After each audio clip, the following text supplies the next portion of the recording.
Muy buenos días, queridos amigos del canal Católicos para Siempre oficial. De nuevo nos acompaña el Padre Ángelo Fernando Ortega González, nuestro invitado especial, en esta segunda parte, segunda entrega respecto a temas de Mariología. María, Madre del Verbo Encarnado. Padre Ángelo, muy buenos días. Buenos días, Miguel. Padre, ¿qué tiene que decirnos al respecto de este tema hoy? Sí, en esta continuación acerca de esta temática de la Mariología, hoy vamos a ver dos temas fundamentales, que es María en la Sagrada Escritura y en la tradición de la Iglesia. Bien, iniciamos por el Antiguo Testamento. Ahí vamos a encontrar algunos textos que llamamos acomodaticios. ¿Qué quiere decir esto? O sea, que se le aplican por referencia o en figura, en sentido figurado, a la Virgen María, desde una lectura no literal, sino más bien espiritual. ¿Cuáles son estos textos? Por ejemplo, tenemos el texto del libro de Judith. Esta expresión se la dicen a Judith como aquella heroína del pueblo, pero se le puede también aplicar a la Santísima Virgen María. Por ejemplo, dice Judith 15, 9, 10. Tú eres la exaltación de Jerusalén, tú el gran orgullo de Israel, tú la suprema gloria de nuestra raza. Entonces es un elogio nuevamente a aquella heroína, Judith, pero que por referencia en una lectura espiritual o por analogía se la podemos aplicar a la Santísima Virgen María. Para nosotros ella también es la gloria de nuestra raza. También vamos a encontrar en estos textos acomodaticios que se refieren a la Virgen, los que aducen a la sabiduría. Eso también lo ha hecho el magisterio. Ha visto en estos textos, que son literalmente, se refieren a la sabiduría, que se pueden aplicar a la Virgen María. Dice, Proverbios 8, 22. 33, perdón, dice: escucha la instrucción y haceos sabios, no la desprecies. Entonces, para nosotros la Virgen María, así como la sabiduría, es como esa maestra, como esa madre. Podríamos pensar también un poco en la Iglesia, que es madre y maestra. Entonces, este texto se le puede aplicar a la Virgen María como madre y maestra. No la despreciéis, escuchad la instrucción. Y el libro del Eclesiástico, capítulo 24, los versos 21 y 22, dice lo siguiente: los que me comen quedan aún con hambre de mí, los que me beben sienten todavía sed. Es decir, es a la sabiduría, esa sed, esa hambre de conocimiento. Quien me obedece a mí no queda avergonzado, los que en mí se ejercitan no llegan a pecar. Entonces se puede también aplicar a la Santísima Virgen María. Para nosotros ella es como esa fuente de la sabiduría. De hecho, así la llamamos nosotros, ¿no? Como el trono de la sabiduría. En las letanías de la Iglesia, en las letanías lauretanas. Exactamente, Miguel. Pensemos en lo que nos dice el Catecismo de la Iglesia Católica en el numeral 721. Dice lo siguiente: los más bellos textos sobre la sabiduría, la tradición de la Iglesia, los ha entendido frecuentemente con relación a María. Aquí está el fundamento magisterial. María es cantada y representada en la liturgia como el trono de la sabiduría, eso está en el numeral 721 del Catecismo. Bien, en el Antiguo Testamento hay otros textos que no son acomodaticios, sino que literalmente estos sí son mariológicos, marianos, que se refieren literalmente a la Virgen. ¿Cuáles son? Génesis 3:15, el protoevangelio fundamental, ¿no? Leamos, dice: enemistad pondré entre ti y la mujer, entre tu linaje y su linaje. Él te pisará la cabeza mientras tú acechas su calcañar. Entonces, aquí hay tres tradiciones que debemos tener en cuenta. La tradición judía, que entiende que los que pisan la cabeza es la descendencia. Sí, esta te pisará la cabeza. La tradición griega, que considera que la traducción sería Él te pisará la cabeza, aduce a Cristo. Y la traducción de la Vulgata, San Jerónimo, que pone ipsa, es decir, ella te pisará la cabeza. Entonces, en esta forma, en esta traducción, vemos que se refiere más a la Santísima Virgen María. Las tres son válidas, entonces es un texto referido a la Santísima Virgen María. Aquí hablamos la vez pasada de corredentor, o sea, ahí vemos cómo María colabora de una manera muy especial en la redención de los hombres. Esto ha sido confirmado también por el magisterio. Por ejemplo, el Papa Pío IX en Ineffabilis Deus aplica este texto a la Virgen, y también el Papa Juan Pablo II en Redentoris Mater. Allí hacen referencia que a Génesis 3:15 se refiere a la Virgen. Otro texto fundamental, Isaías 7:14. Este es muy sencillo porque lo citan los evangelistas. Por ejemplo, en Mateo nos dice: todo esto sucedió para que se cumpliese lo dicho por el profeta. Entonces, ¿cuál es el texto? El Señor mismo os va a dar una señal. He aquí, una doncella encinta, embarazada, una virgen embarazada, va a dar a luz un hijo y le pondrá por nombre Manuel. Obviamente, este es un texto que se refiere y se cumple en la Santísima Virgen María. No hay duda de ello. Y Miqueas 5:2. Aquí hay una especie de referencia a una mujer que va a dar a luz. ¿A quién? Al Mesías. También vemos nosotros que ese cumplimiento se da esencialmente en la Santísima Virgen María, que dice: por eso Él los abandonará hasta el tiempo en que dé a luz la que ha de dar a luz. Hay muchos textos, ¿no, padre? Hay muchísimos textos, más de lo que uno de pronto pudiera pensar sin aproximarse al tema, que avalan esta posición hoy día de la Iglesia respecto a la función especial de la Santísima Virgen María en el plan de la redención humana. Sí, realmente son muchos los textos, pero aquí nos vamos a limitar a decir los más importantes. Entonces son como referencias que hay que tener, pero hasta el momento en el Antiguo Testamento hemos citado estos que son los que consideramos como más importantes, aunque vamos a encontrar muchísimos más.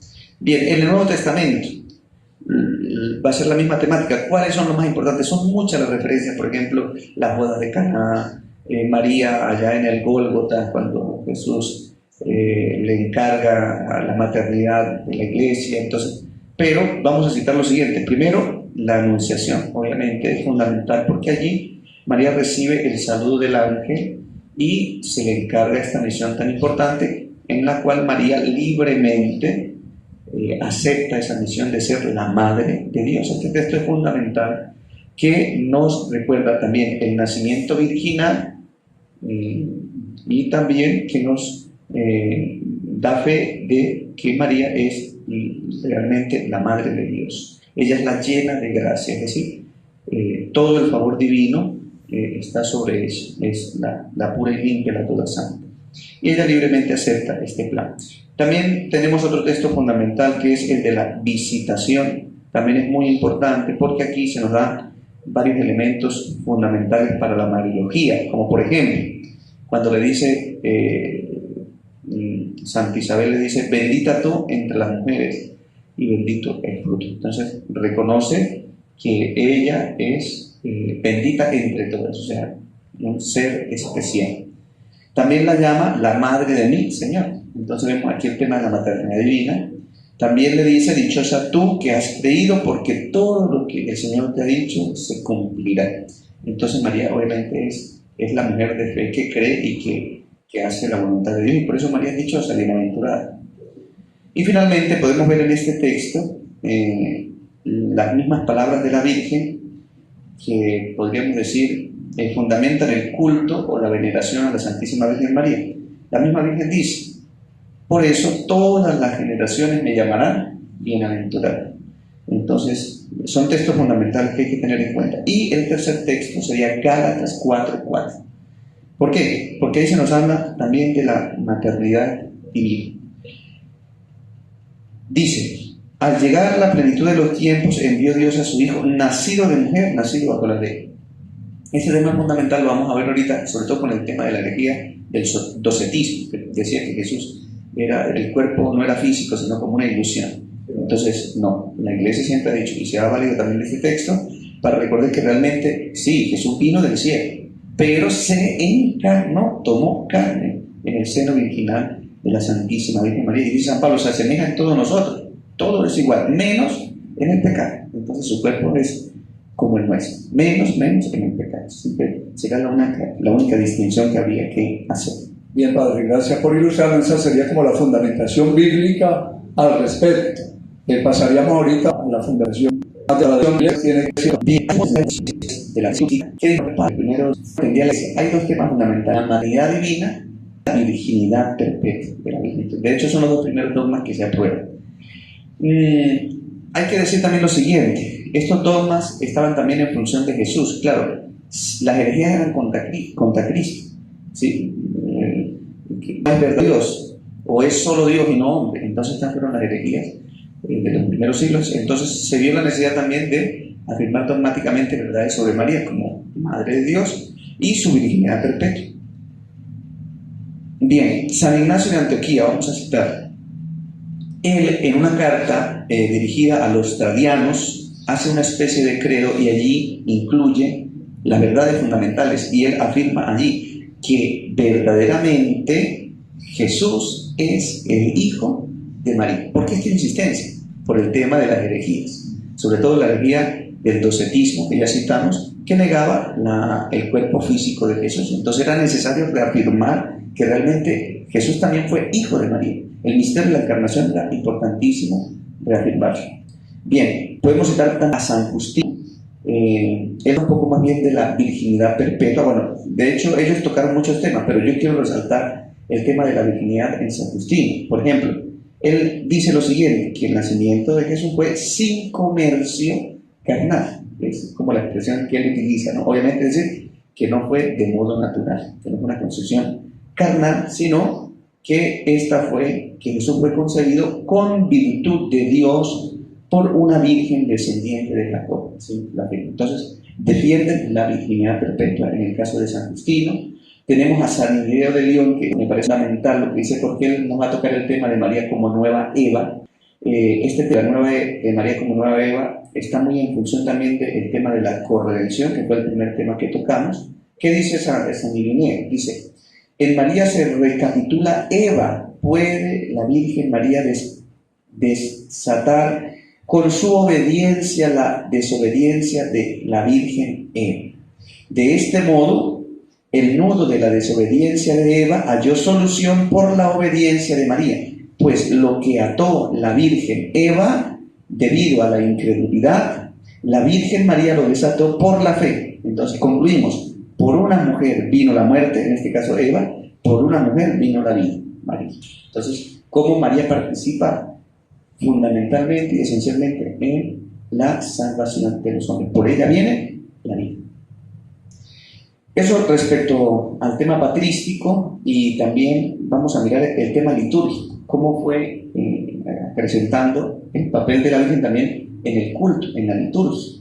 Es difícil como dar un punto de partida, cómo inició, pero lo que sí podríamos decir es lo siguiente, Miguel y los que nos ven a través del canal, que si quisiéramos darle un punto de partida, serían las mismas palabras de la Virgen allá en el Evangelio de Lucas, porque ella dice: me llamarán bienaventurada todas las generaciones. Ese es el primer testimonio de la veneración y del culto que se le da a María en la iglesia. Tendríamos que irnos a la Biblia. Pero ya encontré algunos testimonios de los padres que nos hablan de esa referencia de fuego santo. Por ejemplo, en San Hipólito dice que menciona a la Virgen en el ámbito de esta conocida anáfora eucarística, lo que indica que la mención de la Virgen ya había entrado en el ámbito del culto eucarístico de la Iglesia de Roma. O sea, ya en los primeros siglos se menciona dentro de la anáfora a la Santísima Virgen María, o sea, entra dentro del culto divino como tal. También hay una oración que está muy importante, la rezamos en la liturgia de las horas, que es la oración Sub Tuum Presidio, que tiene de origen el siglo IV, la famosa bajo tu amparo, bajo tu amparo nos acogemos, Santa Madre de Dios. Esa oración es antiquísima y es uno de los primeros testimonios. Ya se le oraba, se le pedía a la Virgen, o sea, y del culto, ¿no? Otra referencia del siglo IV, conocido también como el siglo de oro, de la Mariología, es el dogma, la definición dogmática de la Theotokos, que recordemos es en el concilio de Éfeso.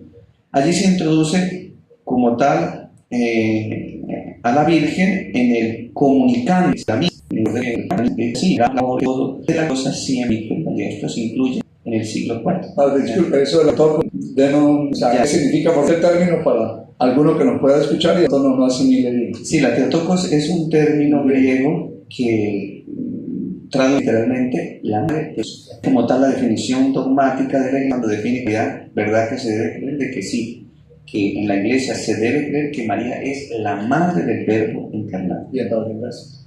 Bien, continuamos en estos acontecimientos históricos, cómo fue evolucionando la mariología en el culto.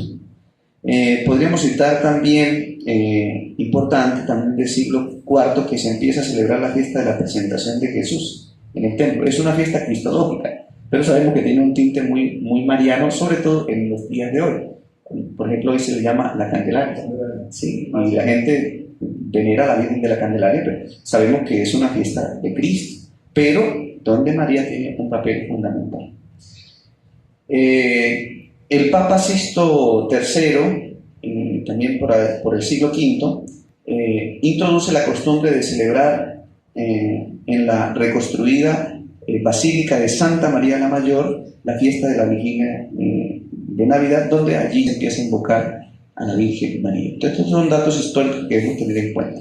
En el siglo VI se celebra también en Oriente la festividad de la Asunción de María al cielo. O sea, ya el tema de la Asunción se celebra litúrgicamente, solo que como dogma se va a proclamar en el año 1950.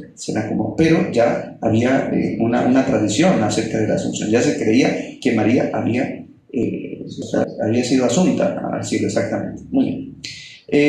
Durante la Edad Media, y especialmente desde San Bernardo, la devoción y el culto de la hipertulía existían en toda la iglesia. Entonces recordemos que el culto a María no es de idolatría, no es de latría, no es de adoración, sino que es de hipertulía, es decir, un honor que se le da especial, el más grande honor, hipertulía, el más grande honor, más que los ángeles, por encima de los ángeles, de los santos y de los ángeles, nosotros consideramos la persona de la Santísima Virgen María.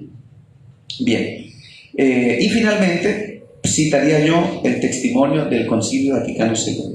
Vamos a leer Lumen Gentium, numeral 67, un extracto. Miren, la expresa cómo la Iglesia mueve de hecho el culto. Sería como el testimonio. El Sacrosanto Sínodo enseña en particular y exhorta al tiempo a todos los hijos de la Iglesia a que cultiven generosamente el culto, sobre todo litúrgico, hacia la bienaventurada Virgen María, como también estimen muchos la práctica y ejercicios de piedad hacia ella, recomendados en el curso de los siglos por el Magisterio. Padre, muchísimas gracias por la claridad y la precisión en estos temas que son tan profundos. Le agradecemos muchísimo por su presencia de nuevo en el canal y pues le esperamos de nuevo para la unidad. Muy gracias a ustedes, que el Señor les bendiga mucho.